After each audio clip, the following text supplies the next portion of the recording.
Good morning. I wanted to spend a little bit of time with you this morning. We maybe you just got to work, maybe you're on your way to work, but take a collective breath in and just amen. This post was inspired by many things.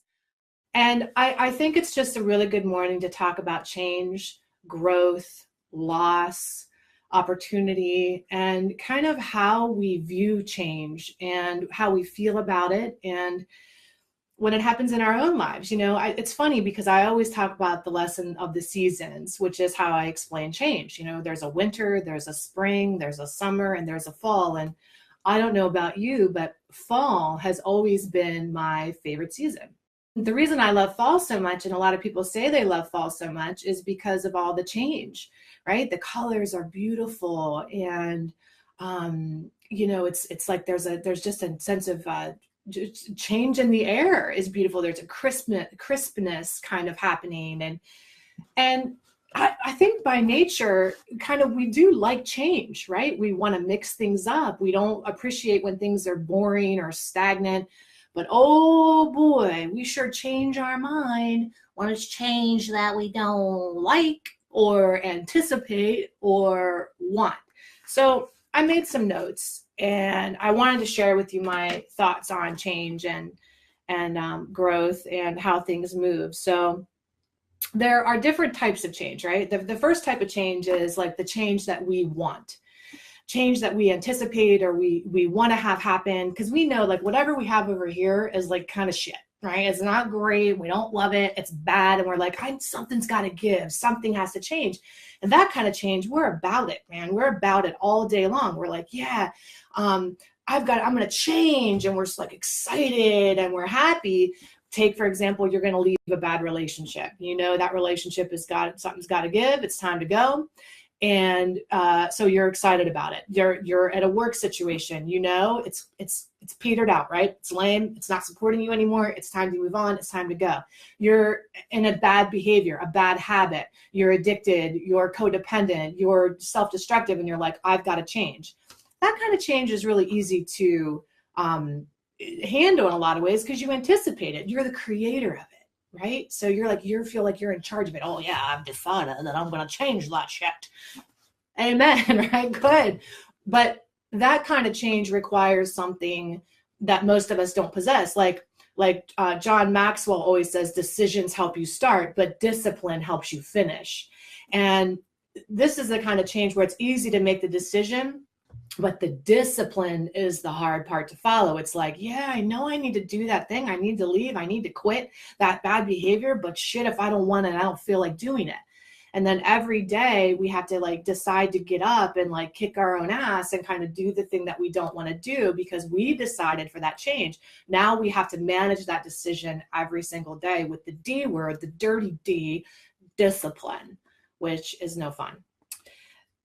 Actually, it is kind of fun if you detach from the word discipline and understand, you replace the word discipline with dream.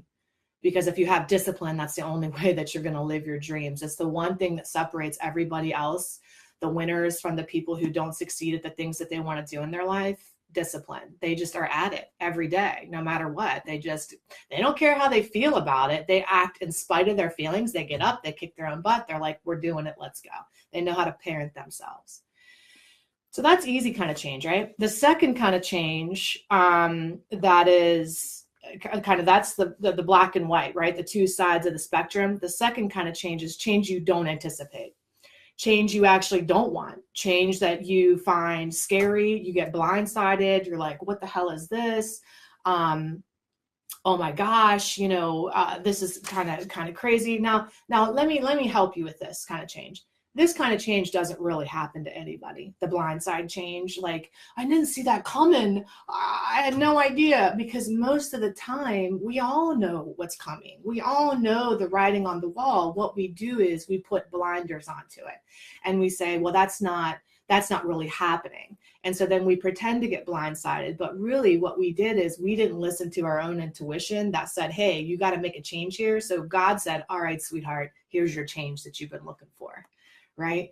And so that kind of change, when it happens and it comes, you don't have to practice discipline so much as you do radical acceptance.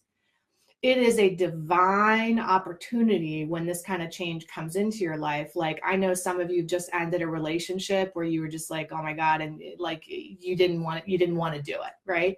That's the kind of change where you maybe you have to do it, but you don't want to do it, or you got blindsided and it got done for you, and now you're just in a position where you've got to just embrace the change and just allow the change to be what it is. And the reason that people don't do that, embrace or accept the change, is like, if you think of the fall season, right? The leaves are coming and they're growing and they're changing and they're beautiful. And like, the leaves might be beautiful. We can all look at the leaves and be like, wow, that's such a beautiful color. Wow. It's like when it first starts to change, it's like this yellow, and then it turns orange, and then it becomes red. And then we're like, wow, I'm loving this season, right? This is gorgeous. And then all of a sudden the leaves starts to turn a little shit brown. The leaves like, there's indicators on the leaf that like, hey man, you're dying. Okay. But that leaf, the only reason it wouldn't be prepared to like let go, right, and just let it die, is the story it'll tell itself about what that means. Oh my God, well, if I just like let myself die off this tree, there'll never be another leaf again. Oh God, the end of the world's coming. I want to hang on to this tree. It'll never get better than this tree that I'm on now. I know I look shit brown and I'm half dead, but shit. I'm sorry I'm cursing so much, but you get the deal, right? Like, hey, I just feel like if I just hang on a little bit longer, see, what the leaf doesn't understand is it's going to fall and it's going to die, but it's going to move into the ground and the soil and be transformed into a flower. Okay. It can't see that. It doesn't know what's coming. It has no concept of it. It can't see the bigger picture. All it sees is what it has, and it attaches to what it has because that leaf foolishly thinks that's as good as it gets. Do you know that leaf could go into the ground and actually be part of a freaking tree next time, the actual roots next time? Maybe it's not a leaf, maybe it's the sustaining thing, right? Maybe it doesn't have to be just a leaf anymore, but you have to kind of sometimes give up the good to get to magnificent, right? And it knows it wasn't even that good to begin with. How does this apply to you? You're in a relationship. It was good at first. It was okay. It was good. You were happy. Things were nice, right? All of a sudden, started turning that shit brown color of the leaf, and you're like, well, maybe this is as good as it gets. I won't have another guy kind of like this guy, so let me hold on for dear life. And little do you know, by your radical acceptance of that death of that thing, a new thing can grow in its place. Something more beautiful, something more wonderful, something more meant for you. And I really believe that's the case in each and every one of us. I have clients that I work with that are afraid of letting go of something because they're afraid something good won't come. Like, they'll go backwards, right? If I let this thing go, like their mind goes, if I don't hold on to this for dear life and I let it go, then I'm going to be like homeless in a van down by the river. I mean, that's where their minds go, right? I'll never love again. I'll never have somebody so wonderful in my life again. First of all, honey, he ain't that great. Okay, well, it's called a spade. He ain't that great. So what, you've grown as a person, even though you've attracted that guy who's not that great. But let me tell you something, you're not going to go backwards and attract somebody 10 times worse. You progress in life. Things keep getting better. If you lost something of value to you, it's a promise that you're not going to go all the way back to the beginning of time. You're going to go to the next logical place, which is better and bigger, more wonderful things. Okay? Does that make sense? All right. So those are two kinds of change that you inspire, that you pull the trigger on yourself, that requires immense amounts of discipline. Change that you don't anticipate, that is like a blind side, or you kind of saw it coming but you didn't pull the trigger on it yourself, it happened to you, and that requires radical acceptance. And then there's the change that's in the gray, and the change that is in the middle, that you knew you needed and you were prepared for, but you still are sad about. Right? It's easy to change when you're giving up something really shitty for something really good. It's easy, right? You're like, oh, that's no brainer. Like, let that shit go. It's harder when you're saying goodbye to something that wasn't all that bad. And there was a lot of good, And that's the tough place to be in, because it's like, I know that I need to let go of this thing so that I can have more, so that I can grow more, so that I can be more, so I can live into my fullest absolute potential. And some of you are leaving things right now that are pretty good, but you're like on the fence. You're holding on to it because it's not shitty. You don't have a real reason for saying goodbye to it.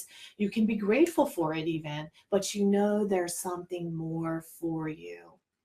And in that case, it's not about discipline or acceptance. It's about grieving the lost and having faith. You have to sit with the thing that you're giving up and really sit with it, be with it, marinate on it, love it, kiss it, make out with it, whatever you need to do to lovingly send it on its way. Some of us, if you grew up like with this dysfunction or craziness, you're used to kind of hanging on and going down with the ship. Right? You usually, and I know for me in the past, I wouldn't leave something until it became so freaking bad that I would be like, oh, that's my sign. I need a sign from God that it's time to go. Burn the building down, Lord. There's my sign. Can't go in there anymore. We can perform in really terrible situations, right? We can like keep sucking it up and keep going on. And I have to tell you that just because you can perform in the chaos and the dysfunction and hang on and function in that dysfunction doesn't mean you should, okay? If you're looking for a sign to go on to the next thing or then I want you to pray to either be released from where you are now and keep praying for the signs and the signals because they're there, or pray for courage to take a step out in faith. Pray for the courage you need, because really, if you're not taking that step out, it's just that you're forgetting how magnificent you really are. You're forgetting that you're destined for wonderful things. No matter what you believe, Rumi said, act as if the universe is conspiring in your favor, that the stars are lining up for you, that nothing will end unless something begins. And let me tell you something. If you forget this to be true and you think I'm different, things don't happen for me. Well, honey, you and I follow the same thing as the seasons in life. There's a winter, a spring, a summer, and a fall. In fall, things change. We can accept and embrace the change, or we can fight it, but honey, things gonna change. Okay, that's your birthright. Thanks for the love, guys. Things are gonna change. You don't go right from change in the fall to like, wee, amazing. You go through a winter, honey. There is a grieving period of that loss, even when it's something that you know that you want to give up in that first kind of change, like you're giving up drugs or alcohol or food or a bad boyfriend, or you're giving up something, you're still going to have to grieve that loss. There is a winter that is a necessary part of change. Winter is a dark time. It's a time for reflection. It's blank. It's barren. It's a time to think and reflect and look back. It's a time to plan ahead for the future. The winter is time for contemplation. It's a time to pay gratitude for what's gone and radical joy and happiness for what's to come. But it is a grieving process, no less. And then if you pay attention, that grieving process, even though it feels painful for you, holy shit, this is the worst pain ever. I'm losing something really wonderful to me. God promised you a spring. You don't have to earn it. You don't have to wait for it. And what's spring? God promises you opportunity. God promises you after every change, after every winter, there is an opportunity for you. And I know that your job and my job is to simply seize the opportunity. What does that mean? Your soul and your spirit have a longing. It knows what to do. And the Taoist philosophy, it's called Wu Wei. It's like Wu Wei is I act in spirit. I act without acting. I don't have to be in charge of everything all the time, making everything happen. Wu Wei is like act in your inspiration, right? Ask God to open the doors and just like walk through the shit, right? That's like your responsibility and my responsibility. But opportunity is available and abundant for every single person in the world. You don't have to earn it. And then summer's coming. And then in summer, things grow and things start to grow, and you're protecting what you planted or the opportunity. If you're a farmer, you know, you're sowing the seeds, you're doing your thing. And in the summer, you're weeding that shit, right? You're pulling out the negativity. You're protecting your what you've planted, right? You're nurturing your opportunity. You're watering that shit, just whispering sweet nothings to it. You sexy thing. Look at you growing and manifesting, right? And you're doing what you need to do. And then in the fall, things going to change again, right? It's going to change again. And then we can be disciplined, be accepting, grieve, whatever it is we need to do. And then winter's going to come, time for reflection. See, and it just is how this life works. It's not the change that's the problem. It's our attachment to things as they are. That's the problem. And nothing ever, ever stays the way that it is. In business, in relationships, in your personal journey, everything is always evolving and always changing. Hopefully that was beneficial for you. Just know that, you know, I teach these things from my own personal life as well. I'm in a season of change too, a season of growth, a season of opportunity. I'm mourning the loss of things for how they were in certain areas of my life. And, you know, I took the opportunity last night to just mourn the loss and just be in bed and journal and write. And it doesn't mean that there's never going to be another opportunity. All that means is that things are changing and growing for me. And it's been a mix of all three of those kinds of changes for me, right? It's change that I've been facilitating. It's change that I was avoiding. And it's change that, you know, I need to be disciplined in, accepting of, and grieve. It's kind of in the middle. So it's a conglomerate of all that. So my training this morning was inspired by my own walk. And I want you to know something. When I teach something, it's not just about me teaching you ideas or philosophies. 9 times out of 10, when I'm teaching you something, I'm usually teaching you from scars, you know, like something I've been through that I'm working through, and coming to you. And because we're all on this journey together, right? The good news is that I'm moving quickly into my spring with new opportunity, new things coming to the horizon. So I want you to understand that it's all good. So thanks for being on this morning. I love you so much. This is your Wednesday wisdom. I'd like to do lives for you on Wednesdays so we can be together and we can talk a little bit more and tell me what you want to talk about. I'm going to go back and read these comments and comment. And anyway, I love you. Have an excellent day. Take excellent care of yourself, and I'll see you really soon. Okay? Bye.